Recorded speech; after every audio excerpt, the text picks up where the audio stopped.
ਇਹ ਪੈਰ ਦਿੱਤੇ ਸੀ ਤੁਰ ਕੇ ਜਾਣ ਨੂੰ। ਗੁਰੂ ਗ੍ਰੰਥ ਸਾਹਿਬ ਨੂੰ ਮੱਥਾ ਟੇਕੋ।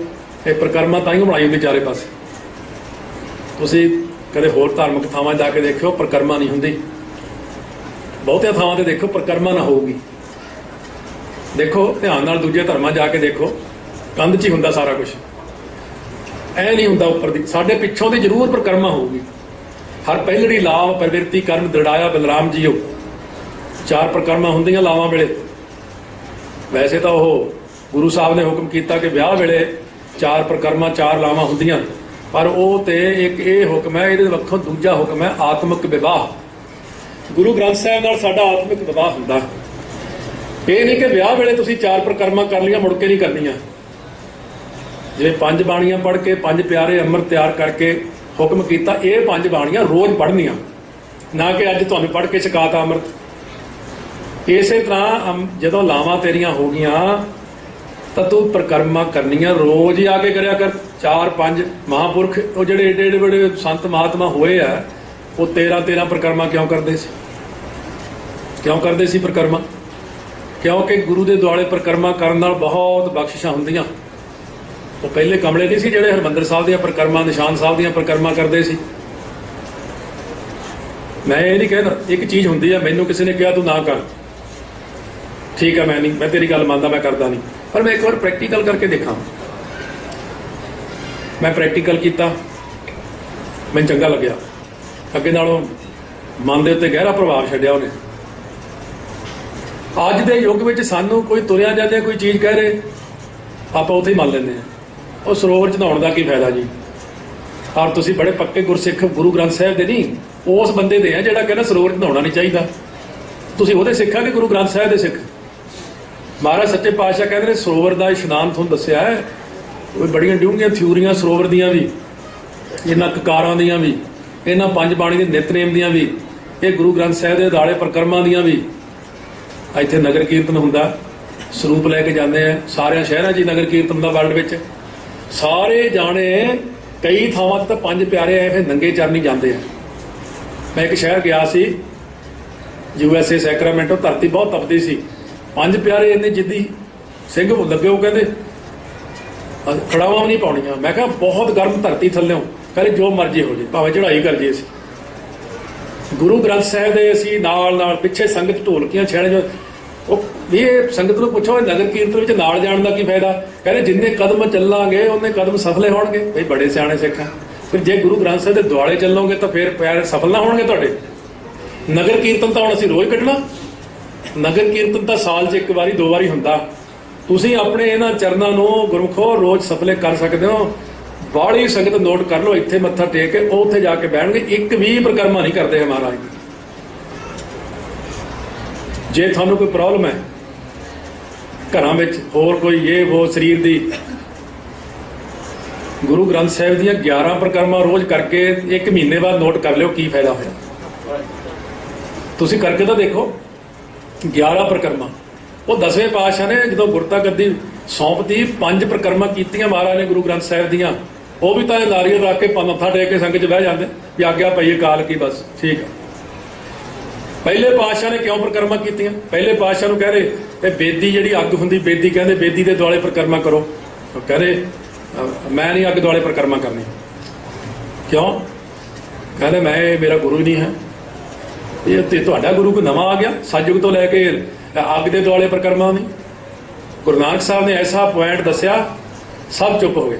ਮਹਾਰਾਜ ਕਹਿੰਦੇ ਜਿਹਨੇ ਅੱਗ ਨੂੰ ਬਣਾਇਆ ਮੈਂ ਤਾਂ ਉਹਦੀਆਂ ਪ੍ਰਕਰਮਾਂ ਕਰੂੰਗਾ। ਉਹ ਕਹਿੰਦੇ ਅਸੀਂ ਤਾਂ ਸੋਚਿਆ ਹੀ ਨਹੀਂ ਕਦੇ ਵੀ ਹਾਂ ਵੀ ਅੱਗ ਨੂੰ ਕਿਹਨੇ ਬਣਾਇਆ। ਮਹਾਰਾਜ ਨੇ ਸ਼ਬਦ ਲਿਖਿਆ, ਚੌਂਕੀ ਤੇ ਰੱਖਿਆ, ਉੱਤੇ ਰਮਾਲਾ ਪਾਇਆ, ਸੁੰਦਰ ਵਸਤਰ, ਚੰਦਨ ਦੀ ਚੌਂਕੀ ਤੇ ਰੱਖ ਕੇ ਤੇ ਕਹਿੰਦੇ ਮੈਂ ਪ੍ਰਕਰਮਾਂ ਮਾਤਾ ਸੁਲੱਖਣੀ ਨਾਲ ਉਸ ਸ਼ਬਦ ਦੀਆਂ ਪ੍ਰਕਰਮਾਂ ਕੀਤੀਆਂ। ਮੇਰਾ ਸ਼ਬਦ ਗੁਰੂ ਹੈ। ਇਹ ਮੈਂ ਅੱਗ ਨੂੰ ਗੁਰੂ ਨਹੀਂ ਮੰਨਦਾ। ਕੱਲ ਨੂੰ ਤੁਸੀਂ ਕਹੋਗੇ ਪਾਣੀ ਦੁਆਲੇ ਪ੍ਰਕਰਮਾਂ ਕਰ, ਕੱਲ ਨੂੰ ਤੁਸੀਂ ਕਹੋਗੇ ਮੈਨੂੰ ਫਲਾਣੇ ਦੁਆਲੇ ਪ੍ਰਕਰਮਾਂ ਕਰ। ਜਿਹਨੇ ਗੁਰੂ ਗ੍ਰੰਥ ਸਾਹਿਬ ਦੀ ਪ੍ਰਕਰਮਾ ਕਰ ਲਈ, ਸਾਰਾ ਕੁਛ ਇਹਦੇ ਵਿੱਚ ਹੀ ਆ ਗਿਆ। ਕਈ ਚੀਜ਼ਾਂ ਮੈਨੂੰ ਸੁਣਾਉਣ ਲਈ ਸੁਣਾਉਣੀਆਂ ਪੈਂਦੀਆਂ।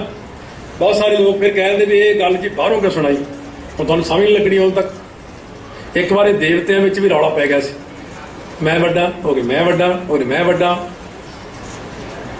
ਰੌਲਾ ਪੈ ਗਿਆ। ਹੁਣ ਵੱਡੇ ਕੋਲ ਚਲੇ ਗਏ, ਵਿਸ਼ਨੂੰ ਕੋਲ ਚਲੇ ਗਏ, ਇਹ ਕਹਿੰਦੇ ਜੀ ਮੈਂ ਵੱਡਾ, ਕਰੇ ਮੈਂ ਵੱਡਾ, ਕਰੇ ਮੈਂ ਵੱਡਾ। ਤੁਸੀਂ ਦੱਸੋ ਵੱਡਾ ਕੌਣ ਹੈ? ਉਹ ਕਹਿੰਦੇ ਜੇ ਮੈਂ ਕੁਝ ਕਿਹਾ ਤੇ ਇਹਨਾਂ ਨੇ ਚਿੜਚਿੜ ਕਰਨੀ ਆ। ਕਹਿੰਦੇ ਜਿਹੜਾ ਤੁਹਾਡੇ ਚੋਂ ਧਰਤੀ ਦੀ ਪਰਿਕਰਮਾ ਕਰਕੇ ਪਹਿਲਾਂ ਆ ਜਾਊਗਾ ਨਾ, ਉਹ ਵੱਡਾ ਮੰਨਿਆ ਜਾਊ। ਆਪੋ ਆਪਣੀਆਂ ਸਵਾਰੀਆਂ ਤੇ ਸਵਾਰ ਹੋਏ, ਸਾਰੇ ਪਰਿਕਰਮਾ ਕਰਨ ਲੱਗ।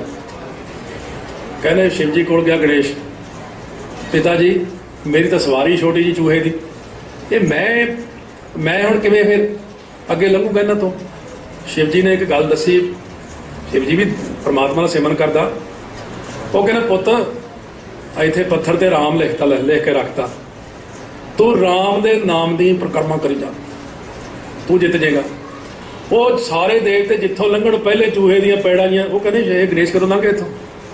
ਮੈਂ ਤੁਹਾਨੂੰ ਇੱਕ ਪੁਰਾਣੀ ਸਾਖੀ ਤਾਂ ਸੁਣਾਈ ਹੈ ਬਈ ਉਹ ਫਸਟ ਆ ਗਿਆ, ਉਹ ਸਭ ਤੋਂ ਅੱਗੇ ਆ ਗਿਆ। ਅੱਜ ਸਭ ਤੋਂ ਹਿੰਦੂ ਧਰਮ ਵਿੱਚ ਪਹਿਲਾਂ ਗਿਣ ਕੀਤੀ ਜਾਂਦੀ ਹੈ, ਕਿਉਂਕਿ ਉਹ ਵੱਡਾ।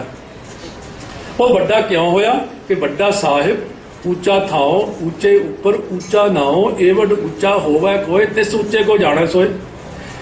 ਗੁਰੂ ਗ੍ਰੰਥ ਸਾਹਿਬ ਦੇ ਵਿੱਚ ਇੰਨਾ ਨਾਮ ਹੈ, ਇੰਨਾ ਨਾਮ ਹੈ। ਹਰ ਇੱਕ ਨਾਮ ਕੀਰਤਮ ਨਾਮ ਕਥੇ ਤੇਰੇ ਜੇਵਾ ਸਤ ਨਾਮ ਤੇਰਾ ਪਰਾ ਪੂਰਬਲਾ। ਗੁਰੂ ਗ੍ਰੰਥ ਸਾਹਿਬ ਮਹਾਰਾਜ ਦੇ ਦੁਆਲੇ ਤੁਸੀਂ ਪਰਿਕਰਮਾ ਕਰਦੇ ਹੋ ਤਾਂ ਤੁਸੀਂ ਸਭ ਤੋਂ ਵੱਡੀਆਂ ਪਰਿਕਰਮਾ ਕਰਨੀਆਂ। ਗਗਨ ਮੈ ਥਾਲ ਰਵ ਚੰਦ ਦੀਪਕ ਬਨੇ, ਤਾਰਕਾ ਮੰਡਲ ਜਨਕ ਮੋਤੀ, ਧੂਪ ਮਲਿਆਨ ਲੋ ਪਵਨ ਚਵਰੋ ਕਰੇ, ਸਗਲ ਬੰਦਰਾਏ ਫੂਲ ਅੰਤ ਜੋਤੀ। ਇਹਨਾਂ ਨੇ ਤਾਂ ਸਾਰੇ ਪਰਿਕਰਮਾ ਕਰਦੇ। ਜਿਹੜੇ ਆਤਮਿਕ ਅਭਿਆਸੀ ਬੈਠੇ ਵੱਡੇ ਵੱਡੇ ਸੰਸਾਰ ਦੇ ਵਿੱਚ, ਇੱਥੇ ਵੀ ਬੈਠੇ ਹੋਣਗੇ, ਉਹਨਾਂ ਨੂੰ ਇਸ ਗੱਲ ਦਾ ਪਤਾ, ਦੂਜਿਆਂ ਨੂੰ ਪਤਾ ਨਹੀਂ। ਇੱਕ ਬੀਬੀ ਇੰਗਲੈਂਡ ਮੈਨੂੰ ਕਹਿਣ ਲੱਗੇ, ਉਧਰੋਂ ਦੀ ਜੰਪਾਲ ਆਏ ਹੋਏ, ਇੱਧਰਲੇ ਬੱਚੇ ਸਾਫ ਦਿਲ ਜੇ ਕਾਫੀ ਹੁੰਦੇ, ਸ਼ਰਧਾ ਵੀ ਬੜੀ ਹੁੰਦੀ ਹੈ। ਕੋਈ ਗੱਲ ਕਹਿ ਦਈਏ ਮੰਨ ਵੀ ਲੈਂਦੇ ਆ, ਕਮਾ ਵੀ ਲੈਂਦੇ ਨੇ। ਉਹ ਉਧਰ ਦੀ ਜੰਪਾਲ ਅੰਮ੍ਰਿਤਧਾਰੀ ਕਹਿੰਦੀ ਮੈਂ ਕੋਈ ਗੱਲ ਕਰਨੀ ਆ। ਮੈਂ ਕਿਹਾ ਦੱਸੋ। ਤੁਸੀਂ ਮੈਨੂੰ ਇਹ ਤਾਂ ਨਾ ਕਹੋਗੇ ਵੀ ਇਹ ਪਾਗਲ ਹੈ? ਮੈਂ ਕਿਹਾ ਨਹੀਂ। ਕਹਿੰਦੀ ਮੈਂ ਇੱਕ ਦੋ ਬੰਦਿਆਂ ਕੋਲ ਕੀਤੀ, ਉਹ ਕਹਿੰਦੇ ਤੂੰ ਮੈਂਟਲੀ ਅਪਸੈਟ ਹੋ ਗਈ, ਤੂੰ ਡਾਕਟਰ ਕੋਲ ਜਾ, ਤੈਨੂੰ ਏਦਾਂ ਹੋ ਗਿਆ। ਮੈਂ ਕਿਹਾ ਤੂੰ ਮੈਨੂੰ ਦੱਸ ਕੀ ਗੱਲ ਹੈ? ਉਹ ਕਹਿੰਦੇ ਜਿਵੇਂ ਕੀਰਤਨ ਵਾਲੇ ਰਾਗੀ ਸਿੰਘ ਸ਼ਾਮ ਨੂੰ ਕੀਰਤਨ ਕਰਕੇ ਆਰਤੀ ਪੜ੍ਹਦੇ ਹੁੰਦੇ ਆ, ਗੁਰੂ ਗ੍ਰੰਥ ਸਾਹਿਬ ਦੇ ਉੱਪਰ ਚੰਦਰਮਾ ਤਾਰੇ ਇਸ ਤਰ੍ਹਾਂ ਕਿਉਂ ਘੁੰਮ ਰਹੇ ਨਜ਼ਰ ਆਉਂਦੇ ਮੈਨੂੰ?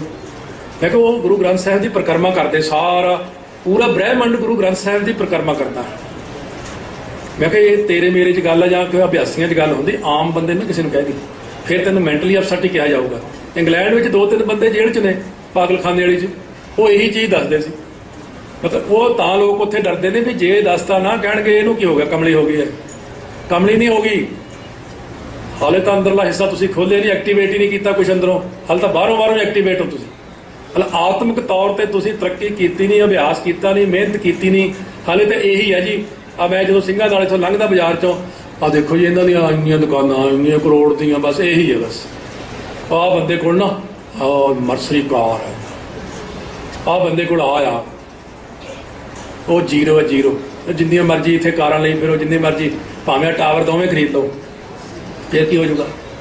ਮਰਨ ਵੇਲੇ ਤਾਂ ਇੱਥੇ ਹੀ ਰਹਿ ਜਾਣੇ ਆ। ਕਿਹੜਾ ਨਾਲ ਲੈ ਕੇ ਜਾਣੇ?